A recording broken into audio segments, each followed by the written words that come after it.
Hi everybody, thanks for tuning in today. So today's practice is going to be on handstand prep.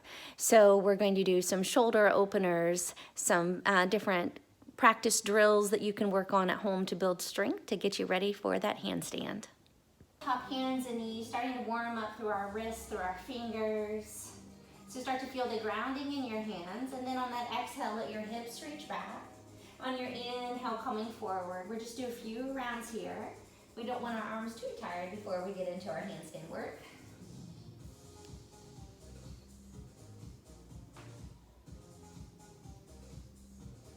And then let your hips reach back towards your heels. Arms are gonna reach a little bit more forward and long. Coming up onto those fingertips, opening up through chest and shoulders. And then lengthening through the side, take your hands over one direction. The hips still reaching back. Coming back to the center. And to the other side.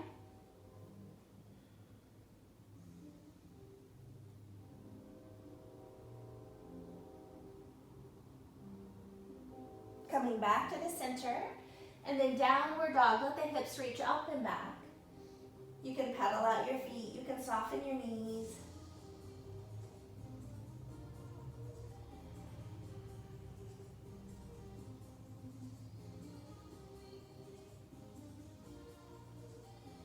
Feet to hands. Inhale, draw the arms and reach up overhead. We're gonna pause here in extended mountain for a minute. Close your eyes. Feel the reach and the lengthen through your fingertips. Let the shoulder raise up high by your ears. Notice the grounding in your feet. And then with eyes closed, start to shift your weight forwards and back.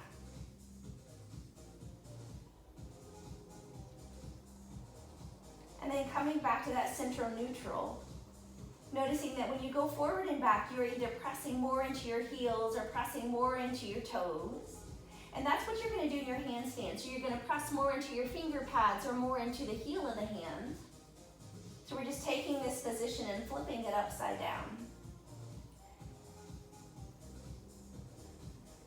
Go ahead and bring those hands down for a moment. And as you inhale, draw the thumbs up the chest, shoulders open up. And just notice if the movement is coming from your shoulders or if you're allowing that movement to come from your back. So sometimes when we don't have that full shoulder range of motion, say our shoulder range of motion is more here, and we need our arms to be here, we'll arch through our spine to get there. So keeping those lower ribs in, the pit of the belly drawing in, bottom rib pulling in towards your pelvis. So a couple ways you can check that if you'd like. Bottom rib, thumbs on bottom rib, fingertips on top of pelvis.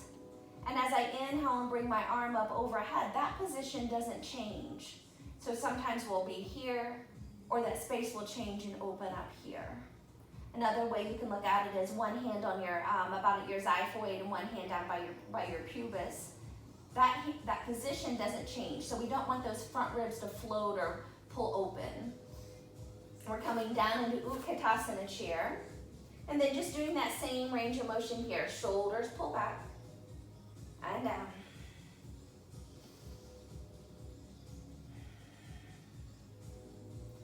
And on your next exhale, forward fold.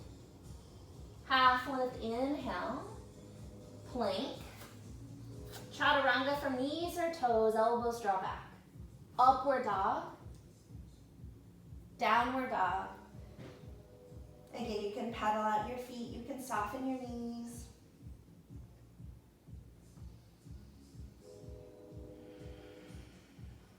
Feet to hands. Half, fold. Root to rise, stand tall. Hands in Jolly Mudra, heart center. All right, bringing the right foot forward, left leg back. We're just gonna step it back into a crescent lunge. Arms are gonna come up overhead, and then holding on to your elbow triceps, draw it back.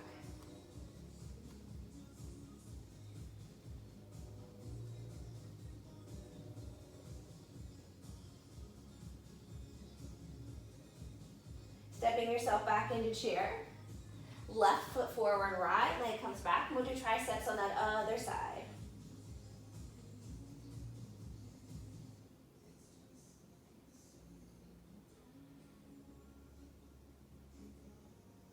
And release it back out. Big inhale, arms up overhead. And Jali Mudra. All right, guys, our first drill we're gonna work on is an L. So we're gonna come down onto the floor. Let your hips come back towards the wall. The block is going to go as a marker. You can use anything that you have handy nearby at home, a shoe, whatever it is. And it's gonna mark the position of where your heels are on the floor. All of us are different lengths in our legs, our arms, our proportions are built differently. So marking whatever that is for you. And then I'm gonna bring my hands where the block is and my feet up on the floor. You can start with a downward dog first.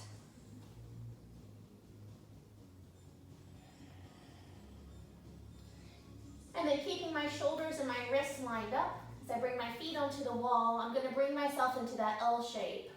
Or somewhere close to that L shape. Sometimes it's nice to take a video of yourself or a picture, have a friend tell you if you're in that L,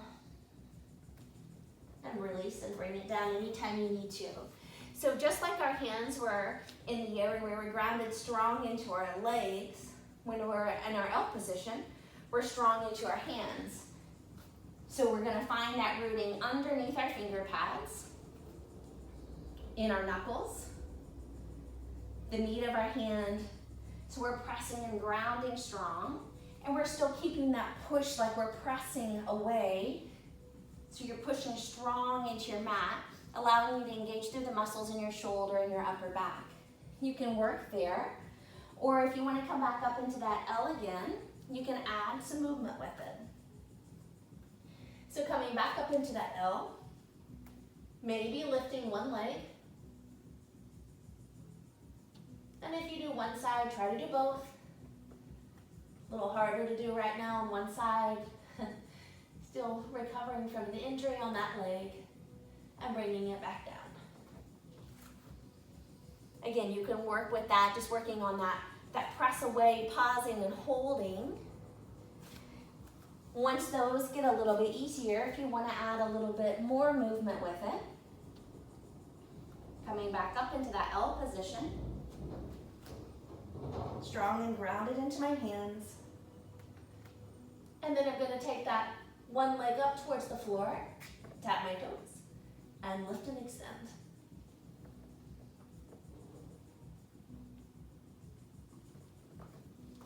All right, and that is our L.